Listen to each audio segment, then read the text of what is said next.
friends, welcome to Secret of Samyal. இன்னைக்கு நம்ம பார்க்க போறது ஒரு சூப்பரான வித்தியாசமான ஒரு கோவக்காய் ஃப்ரை. எப்போதும் கோவக்காவை பொரியலோ குழம்பு வச்சு சாப்பிடாம ஒரு வாட்டி இந்த மாதிரி ட்ரை பண்ணி பாருங்க. ரொம்ப சூப்பரா இருக்கும். கோவக்காய் பிடிக்காதவங்க கூட கண்டிப்பா அதை விரும்பி சாப்பிடுவாங்க. குழந்தைங்களுக்கு சொல்லவே வேணாம், ரொம்ப பிடிக்கும். சரி வாங்க, இந்த சூப்பரான கோவக்காய் ஃப்ரை எப்படி செய்யலாம் அப்படின்னு நம்ம பார்க்கலாம். நான் இன்னைக்கு ஒரு 1/4 கிலோ அளவுக்கு கோவக்காய் எடுத்திருக்கேன். இந்த கோவக்காயை வந்துட்டு நல்லா கழுவிட்டு கிளீன் பண்ணி வச்சிருக்கேன். இப்போ இதுல வந்துட்டு இந்த டிப் ரெண்டையும் வெட்டிடலாம். வெட்டிட்டு இந்த மாதிரி ரெண்டா வெட்டிட்டு இந்த மாதிரி சின்ன பீசஸா நம்ம நீல வாக்குல வெட்டிக்க போறோம்.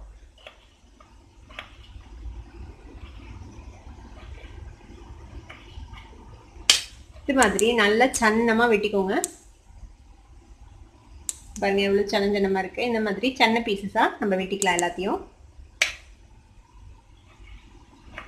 பழுத்த கோவக்காய் இருந்ததுன்னா அது போட வேணாம், கொஞ்சம் பச்சையா போடுங்க, அப்பதான் இந்த ஃப்ரைக்கு நல்லா இருக்கும். இது மாதிரியே நம்ம எல்லா கோவக்காயும் வெட்டிக்க போறோம். நம்ம எல்லா கோவக்காயும் இந்த மாதிரி நீளமா சன்னமா நறுக்கி வச்சுட்டோம். இப்போ இது கூட நான் ஒரு வெங்காயத்தை இந்த மாதிரி ஸ்லைஸ் பண்ணி வச்சிருக்கிறேன், அதையும் இதோட சேர்த்திக்கலாம். நல்லா சன்னமா நறுக்கிக்கோங்க வெங்காயத்தையும். இதுல ஒரு 1/2 டீஸ்பூன் அளவுக்கு இஞ்சி பூண்டு விழுது சேர்த்திக்கலாம். இஞ்சி பூண்டு விழுது உங்களுக்கு அந்த ஃப்ளேவர் பிடிக்கும்னா சேர்த்துங்க, இல்லைன்னா நீங்க அவாய்ட் பண்ணிக்கலாம். இப்போ இது கூட இதுக்கு தேவையான அளவுக்கு உப்பு சேர்த்திக்கலாம். உப்பு சேர்த்துட்டு என்ன பண்ணணும்னா இது நல்லா மிக்ஸ் பண்ணணும். நல்லா இந்த மாதிரி ஒரு மாதிரி ஸ்க்வீஸ் பண்ணி இந்த மாதிரி மிக்ஸ் பண்ணி விடுங்க. இது என்ன பண்ணணும்னா இதில் இருக்கிற தண்ணியை வந்துட்டு கொஞ்சம் வெளியில் எடுத்துட்டு வரும் இந்த மாதிரி செய்கிறதுனால. கோவக்காவும் தண்ணிக்காய் வெங்காயத்துலேயும் தண்ணி பதம் இருக்கும், அதனால நம்ம இந்த மாதிரி பண்ணோம்னா அந்த தண்ணி எல்லாம் வெளில வரும். கொஞ்சம் நம்ம மிக்ஸ் பண்ணும்போது தண்ணி கம்மியாக சேர்த்துனா போதும். இது மாதிரி நல்லா உப்பு போட்டு மிக்ஸ் பண்ணி இது இப்படியே வச்சுங்க. ஒரு 5 நிமிஷம் இப்படியே இருக்கட்டும். இப்போ ஒரு 5 நிமிஷம் ஆச்சு நம்ம உப்பு போட்டு வச்சு. இப்போ ஓரளவுக்கு தண்ணி விட்டுருக்கும் லேசாங்க, பாருங்க தெரியுதுல ஈரப்பதம். இப்போ நம்ம இதில் மிக்ஸ் பண்ண வேண்டிய மித்ததெல்லாம் சேர்த்திக்கலாம். இதில் மிளகா பொடி சேர்த்திக்கோங்க, ஒரு டீஸ்பூன் அளவுக்கு மிளகா பொடி. இது வந்து காஷ்மீர் சில்லி பவுடர், அதனால நான் கொஞ்சம் சேர்த்தி அதிகமாக சேர்த்துறேன். இது கூடவே நம்மளோட நார்மல் மிளகா பொடி இதையும் கொஞ்சமாக சேர்த்திக்கலாம். நான் ஒரு 1/2 டீஸ்பூன் அளவுக்கு சேர்த்துறேன். இதுல ஒரு 2 டீஸ்பூன் அளவுக்கு அரிசி மாவு சேர்த்திக்கோங்க.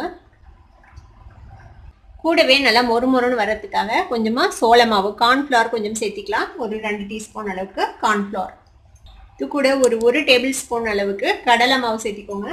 இப்போ இதுல எல்லாமே சேர்த்தியாச்சு. இப்போ இது எல்லாத்தையும் சேர்த்தி நம்ம வந்துட்டு மிக்ஸ் பண்ணிக்கலாம். இதுல இருக்கிற தண்ணி பதமே போதுமா அப்படின்னு பாருங்க. பத்தலைன்னா நம்ம கொஞ்சமா தண்ணி தெளிச்சுக்கலாம். இதுவே சரியா இருக்கும், ஏன்னா நிறைய தண்ணி விடும் கோவக்காய் ஆகட்டும் வெங்காயம் ஆகட்டும் ரெண்டுமே, அதனால இதுவே சரியா போகும். பார்க்கலாம். இப்போ இந்த மாவெல்லாம் வந்துட்டு நல்லா கோட் ஆகணும் இது மேல, அந்த அளவுக்கு நம்ம நல்லா மிக்ஸ் பண்ணிக்கலாம். பாருங்க நம்ம தண்ணியை விடலை, ஆனா இதுவே சரியா தான் இருக்குது, நம்ம தண்ணி எதுவும் விட வேணாம். இது மாதிரி நல்லா மிக்ஸ் பண்ணி வச்சிருங்க. கிட்டத்தட்ட ஒரு பக்கோடா மாவு மாதிரி நம்ம மிக்ஸ் பண்ணி வச்சிட்டோம். இது இருக்கட்டும். இப்போ நம்ம கோவக்காயை பொரிச்சு எடுக்கிறதுக்கு டீப் ஃப்ரை பண்றதுக்கு எண்ணெய் வச்சிருக்கேன் கடாயில. இது வந்துட்டு ரொம்ப நேரம் நீங்க ஊற வைக்க வேணாம், ஊற வச்சீங்கன்னா தண்ணி விட்டுக்கிட்டே இருக்கும் கோவக்காய், அதனால கலந்தோடனே ஒரு 5 நிமிஷத்துலயே நீங்க வந்துட்டு போட்டுடலாம்.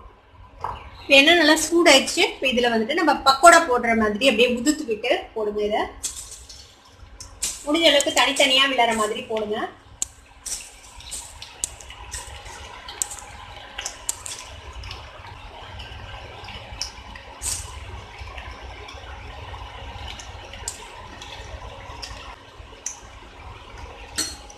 இதை நம்ம அடுத்த சைடு டர்ன் பண்ணி விடலாம்.